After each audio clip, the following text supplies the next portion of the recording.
संस्कृत की कक्षा में आप सबका हार्दिक स्वागत है। आज की इस वीडियो में हम पढ़ने जा रहे हैं कक्षा 8वीं से संस्कृत की पाठ्य पुस्तक से पंचमः पाठा कंटकेनैव कंटकम, इस पाठ का अभ्यास कार्य। पिछली वीडियो में हमने इस पाठ का सरलार्थ कार्य किया था। आज की इस वीडियो में हम करने जा रहे हैं इस पाठ का अभ्यास कार्य। तो बने रहिए हमारे चैनल के साथ और देखते रहिए इजी ज्ञान।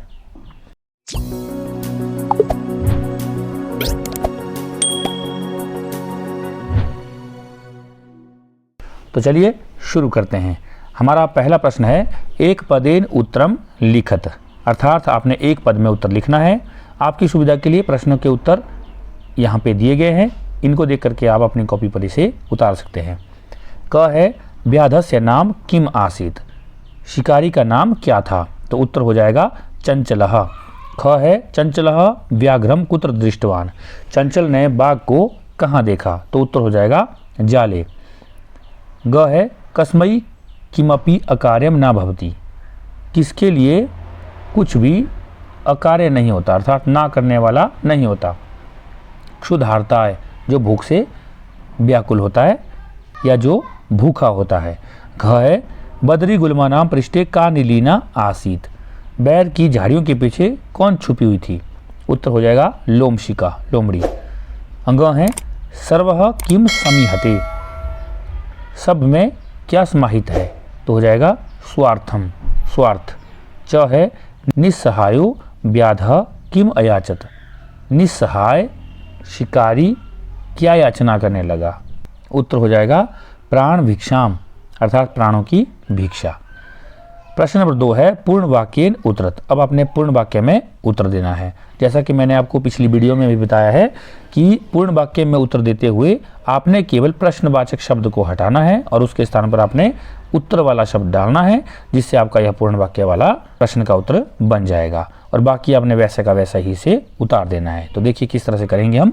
क है चंचलेन वने किम कृतम, चंचल ने वन में क्या किया? तो यहाँ पे किम शब्द प्रश्नवाचक है, इसको हटा दो। क्या किया उसने? जाल बिछाया। तो हो जाएगा चंचलेन वने जालम विस्तारितम, चंचल ने वन में जाल बिछाया। अब देखिए इस प्रश्न के उत्तर में चंचलेन और वने, ये ऊपर से वैसे उतारा है हमने, किम की जगह पर हमने किम कृतम की जगह पर जालम विस्तारितम लिख दिया, तो उत्तर बन जाएगा पूर्ण वाक्य में। इसी प्रकार बाकी भी करेंगे आप। ख है व्याघ्रस्य पिपासा कथम शांता अभवत, बाघ की प्यास कैसे शांत हुई? तो यहाँ पे कथम शब्द है, तो कथम की जगह पर क्या भरेंगे? नद्याः जलम। तो आगे देखिए उत्तर कैसे बनेगा इसका फिर। व्याघ्रस्य पिपासा नद्याः जलम पीत्वा शांता अभवत, तो यहाँ पर केवल मात्र 3 शब्द हमने जोड़े हैं, नद्याः जलम पीत्वा, किसकी जगह पर? कथम की जगह पर। तो बाकी आपने ऊपर से वैसे उतारना है, आपका पूर्ण वाक्य में उत्तर हो जाएगा।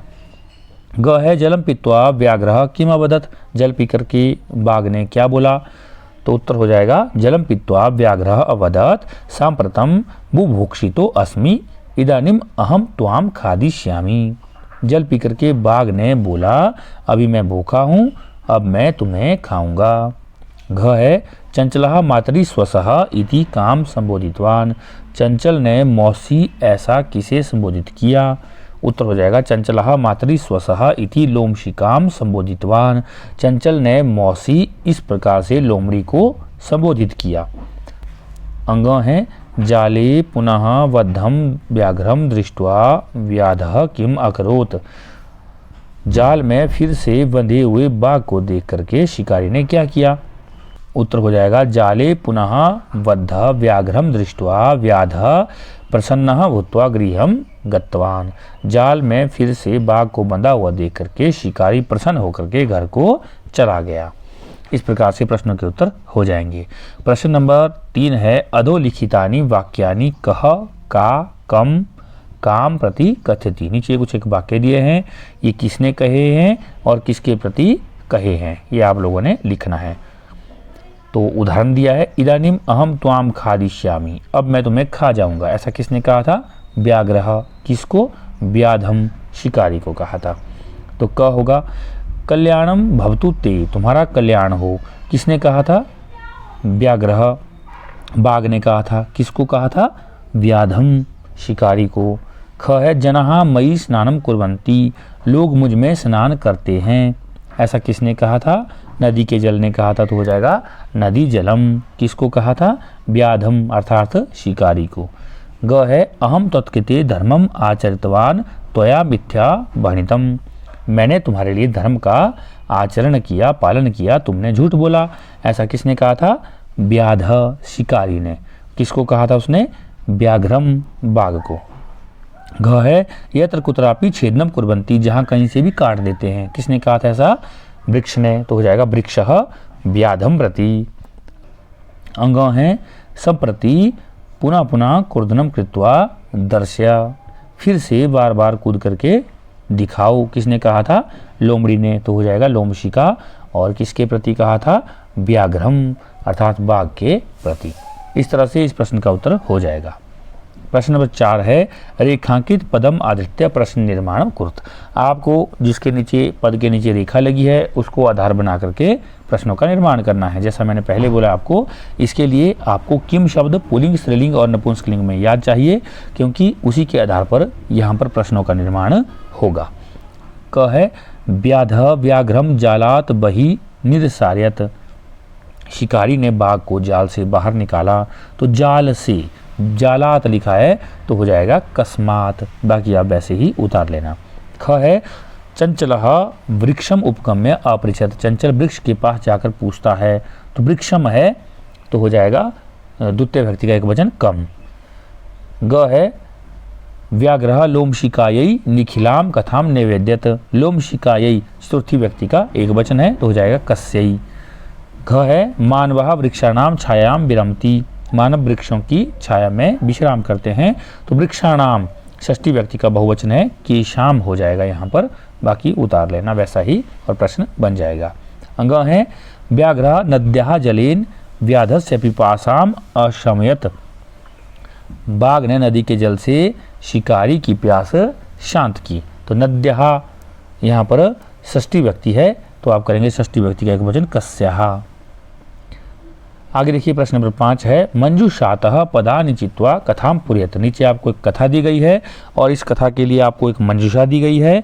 इस मंजूषा में जो शब्द दिए हैं उन्हें आपने कथा में प्रसंग के अनुसार भरना है। जैसे एकस्मिन बने एकः डैश व्याघ्र आसित, एक डैश बाघ था। तो कौन सा बाघ था? वृद्ध बूढ़ा बाघ था। आपकी सुविधा के लिए यहाँ इस कहानी को हमने खाली स्थान भर के पूरा कर लिया है, इसे हम पढ़ेंगे। जो जो शब्द नीले रंग के आपको दिखाई दे रहे हैं वो सभी खाली स्थान में भरे गए हैं, इन्हें आप इस तरह से लिख लें। आगे देखिए सह एकदा व्याधेन विस्तारिते जाले बद्ध अभवत, वह एक बार शिकारी के बिछाए गए जाल में बंध गया। सह बहुप्रयासम कृतवान किंतु जालात मुक्तः न अभवत, उसने बहुत प्रयास किया परंतु वह जाल से मुक्त नहीं हुआ। अकस्मात तत्र एकः मुष्कः समागच्छत, अचानक ही वहाँ एक चूहा आया। बद्धम व्याघ्रम दृष्ट्वा स तम अवदत अहो भवान जाले बद्ध, बंधे हुए बाघ को देखकर वह उसे बोला, अरे आप जाल में फंस गए हो। अहम त्वाम मोचितुम इच्छामि, मैं तुम्हें मुक्त करना चाहता हूँ। तच्छ्रुत्वा व्याघ्रः सट्टहासम अवदत, अरे त्वं क्षुद्रः जीवः मम सहायम करिष्यसि, ऐसा सुनकर के बाघ ने हंसते हुए बोला, अरे तुम छोटे से जीव मेरी सहायता करोगे। यदि तुम माम मोचिष्यसि तर्हि अहम त्वाम न हनिष्यामि, यदि तुम मुझे मुक्त कर दोगे तो मैं तुम्हें नहीं मारूंगा। मुष्कः स्वकीयै लघुदन्तै तज्जालं कर्तनं कृत्वा तम व्याघ्रम बही कृतवान, चूहे ने अपने छोटे दांतों से उस जाल को काट दिया और उस बाघ को बाहर निकाल दिया। इस प्रकार की यह कहानी है जिसे आपने मंजूषा की सहायता से पूरा करना है। प्रश्न नंबर 6 है यथा निर्देशम उत्तरत, निर्देश के अनुसार उत्तर देना है आपने। जैसे क है सह लोमशिकायै सर्वाम कथाम निवेदयत, अस्मिन् वाक्ये विशेषण पदम किम, अर्थात वह लोमड़ी को सारी कथा बताता है। इस वाक्य में विशेषण पद क्या है? तो विशेषण पद को जानने के लिए सबसे पहले हमें जानना होगा कि विशेषण होता क्या है। तो जो संज्ञा या सर्वनाम की विशेषता को बताता है उसे कहते हैं हम विशेषण। तो यहाँ पर जो कथा है उस कथा की विशेषता क्या है? सर्वाम अर्थात सारी कथा या उसका विशेषण है, तो यहाँ पे उत्तर क्या हो जाएगा? सर्वाम। ख है अहम तत्कृते धर्मम आचरितवान अत्र अहम इति सर्वनाम पदम कस्मै प्रयुक्तम। मैंने तुम्हारे लिए धर्म का आचरण किया। यहाँ यह अहम शब्द जो है किसके लिए प्रयोग किया गया है? तो हो जाएगा व्याधाय या फिर चंचलाय अर्थात शिकारी के प्रति, या फिर उसका नाम भी आप यहाँ पर लिख सकते हैं। ग है सर्वः स्वार्थम समीहते अस्मिन् वाक्ये कर्तृपदम किम। सब कुछ स्वार्थ में ही समाया हुआ है। इस वाक्य में कर्ता पद कौन है? तो हो जाएगा सर्वः। घ है सा सहसा चंचलम उपसृत्य कथ्यति वाक्यात एकम अव्ययपदम चित्वा लिखत।